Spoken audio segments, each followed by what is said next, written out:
Pak, selamat pagi. Kita lanjutkan kuliah kita. Oke, Pak. Kita masuk penggunaan kultur jaringan dan kultur sel dalam pemulihan tanaman. Kelihatan nggak paparannya?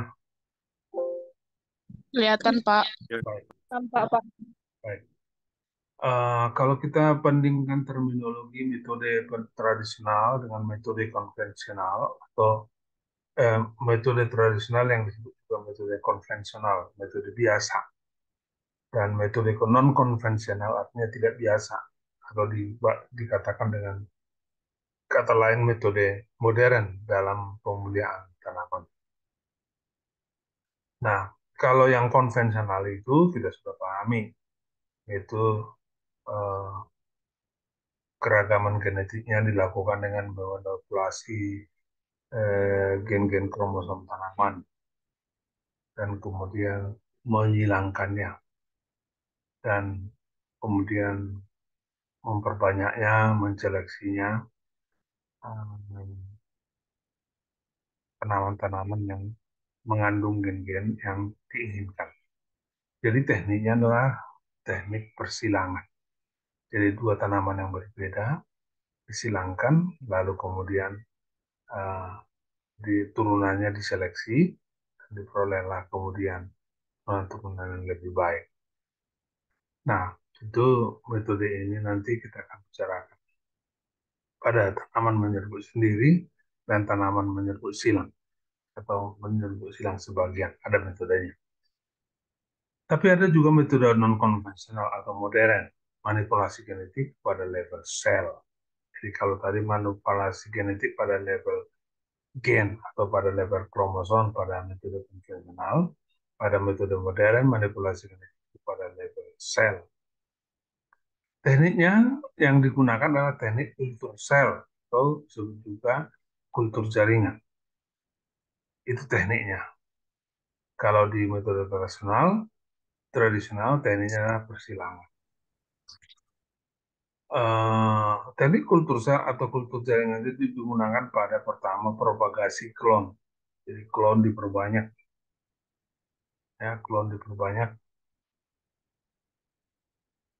Jadi dengan menggunakan kultur jaringan. Kedua, kultur embrio. Embrio dihidupkan pada kultur jaringan, pada media kultur jaringan. Kemudian antar juga dikulturkan pada media kultur jaringan atau kultur sel. Tetapi juga ada terjadi variasi soma klonal. Kita akan bicarakan ini nanti. Lalu ada juga tekniknya yang lain yaitu hibridisasi sel somatik dan kemudian rekayasa genetik. Nah, khusus rekayasa genetik, kalian akan banyak pelajari nanti di bioteknologi tanaman yang diajarkan oleh Ibu eh, Bedingka dan Pak Prisman. Dulu saya ikut dalam tim itu, tapi karena banyak mata kuliah, jadi saya tidak ikut lagi pada mata kuliah bioteknologi tanaman itu. Nah, beberapa di antaranya akan kita bicara pada kuliah ini.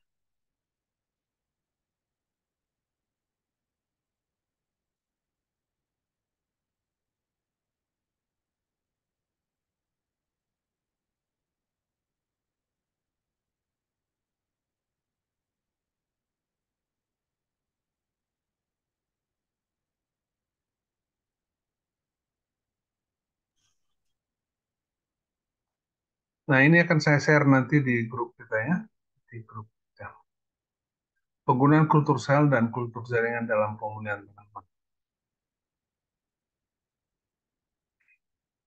Jadi saya sudah jelaskan tadi bahwa pada metode konvensional, eh, manipulasi genetik itu berada pada level eh, gen dan kromosom, sedangkan pada non konvensional atau pada metode modern, manipulasi genetiknya berada pada level sel dan digunakan untuk jaringan. Jadi satu di antaranya adalah propagasi propagasi atau perbanyakan klon.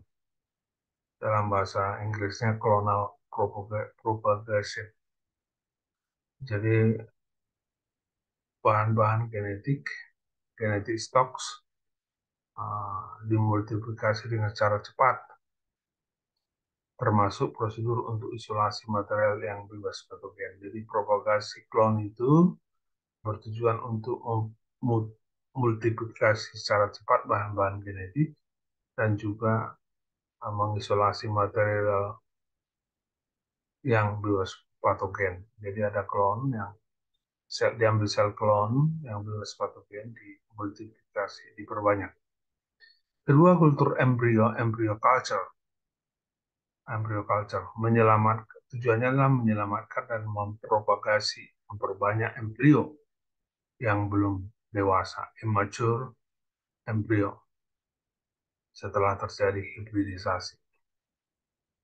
Kemudian ketiga ada kultur antar culture. Jadi antar itu, serbuk sari itu diisolasi dan kemudian ditumbuhkan pada media kultur jaringan, kemudian tumbuh tanaman. Tanaman ini adalah tanaman haploid karena antar itu haploid. Dan juga bisa kemudian eh, didobelkan haploidnya menjadi haploid ganda dan dikulturkan juga di dalam kultur jaringan.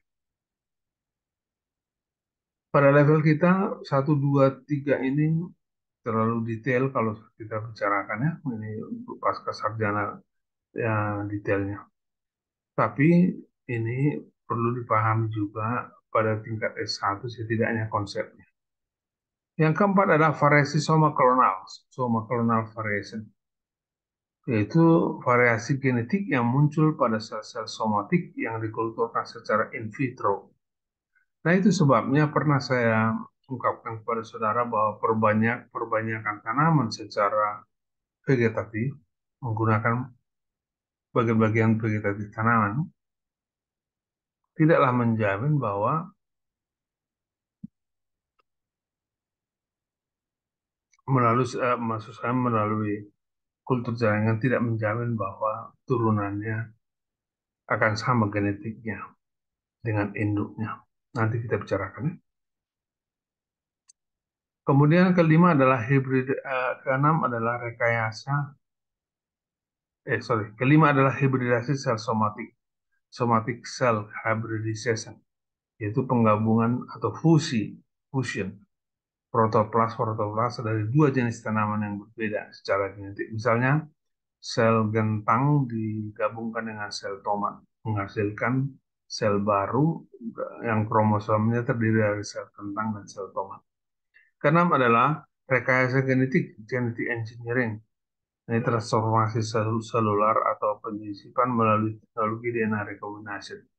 Nah, ini sebenarnya secara prinsip sudah kita bicarakan di genetika dan nanti akan kalian perdalam lagi di bioteknologi tanaman di nomor 6 ini. Nah, coba kita lihat kultur sel dan kultur jaringan seperti gambar pada 81 ini. Jadi kalau ada tanaman A misalnya ini, diambil sel daunnya, lalu dimasukkan di media uh, kultur jaringan, ya. Jadi kemudian menghasilkan kalus C, kemudian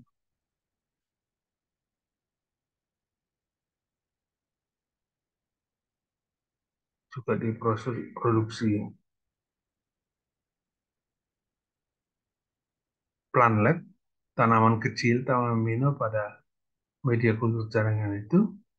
Kemudian planlet ini diambil, ditanam, ditransplantasi ke tanah steril E ini. Jadi sel dan jaringan sekali lagi kalau A ini diambil, dimasukkan ke dalam kultur jaringan, media kultur jaringan, lalu kemudian terbentuk kalus, lalu kemudian kalus ini berkembang menjadi tanaman utuh, tapi masih kecil yang disebut planlet, dan planlet ini kemudian ditransplantasi ke polybag, ke tanah steril, dan tumbuhlah tanaman normal. Ini disebut dengan cloning juga, ya. Ini disebut juga cloning.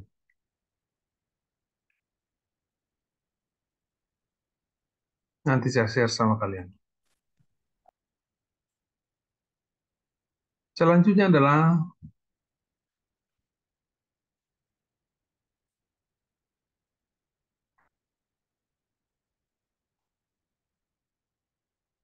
fusi pada sel somatik. Jadi dua sel dari spesies yang berbeda disatukan.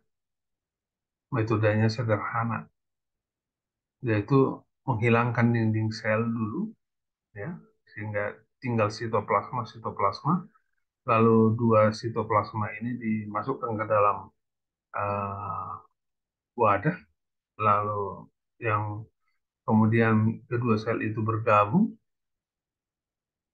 ya, kedua protoplas itu bergabung menjadi satu, memiliki satu dinding sel. Nah, artinya dua protoplas itu menyatu atau fusi pada wadah ini. Kemudian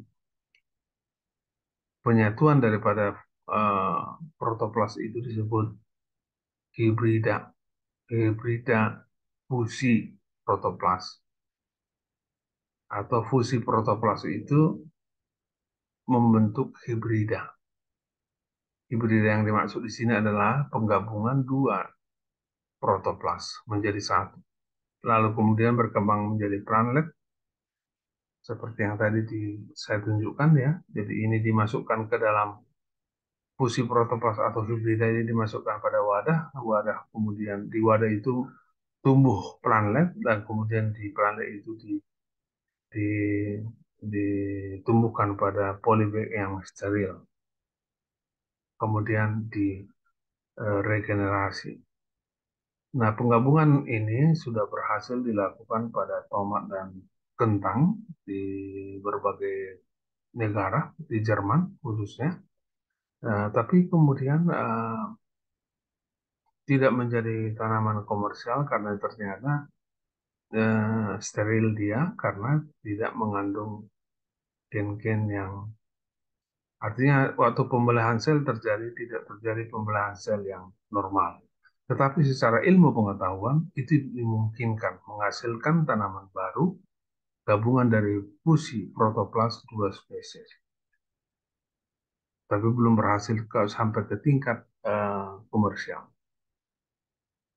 Nah, rekayasa genetik pada tanaman. Sekali lagi ini nanti kalian pelajari di bioteknologi tanaman. Sudah pernah juga kita pelajari di genetika, tapi ini secara detail nanti kalian akan pelajari di bioteknologi tanaman lebih luas, lebih dalam. Saya hanya mau menunjukkan bahwa yang kita maksud dengan rekayasa genetik pada tanaman adalah mentransfer bahan genetik dari suatu organisme ke organisme lain dengan menggunakan vektor uh, pembawa gen.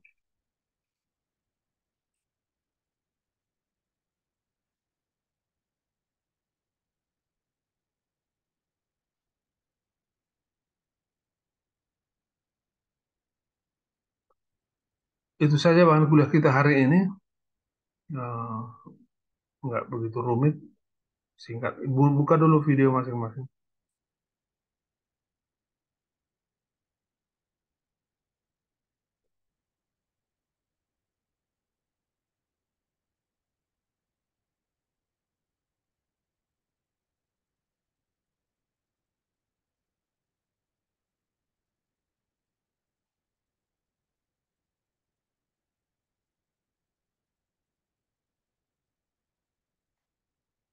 Ada pertanyaan?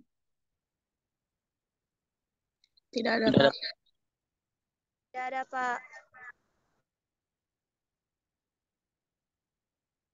Baik, terima kasih. Ini minggu ke-6 ya? Iya, Pak. Baik. Terima kasih. Sampai ketemu lagi minggu depan. Bahan kuliah akan saya share nanti di grup.